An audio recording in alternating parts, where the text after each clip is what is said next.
High বন্ধুরা, আসসালামু আলাইকুম। কেমন আছেন সবাই? আশা করছি সবাই ভালো আছেন। আজকের রেসিপি হচ্ছে আলু দিয়ে মৃগেল মাছের ঝোল। মাছটাকে কেটে ধুয়ে নুন হলুদ মাখিয়ে নিয়েছিলাম, তার সাথে আলুটাও নুন হলুদ মাখিয়ে নিয়েছিলাম। গ্যাসের ওপরে কড়াই বসিয়ে তার উপরে তেল দিয়ে তেলটা গরম হয়েছে কিনা দেখে তারপরে মাছগুলো ভেজে নেওয়ার জন্য মাছগুলো ছেড়ে দিয়েছিলাম এক এক করে।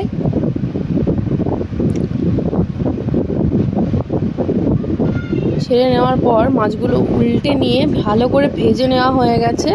এরপরে আলু যেগুলো কেটে রেখেছিলাম সেগুলো দিয়ে দিয়েছি ভেজে নেওয়ার জন্য। তারপর দিয়ে দিয়েছি আদা রসুন আর জিরের পেস্ট আলুর ভেতরেই দিয়ে আলুটাকে একসাথে ভালো করে মশলার সাথে মাখিয়ে নিতে হবে, নাড়িয়ে চাড়িয়ে। তারপর নুন দিয়ে নিয়েছি, হলুদ গুঁড়ো, লঙ্কার গুঁড়ো, আবারও ভালো করে নাড়িয়ে চাড়িয়ে মিশিয়ে নিতে হবে মশলার সাথে। আলুগুলো ভালো করে কষিয়ে নিতে হবে।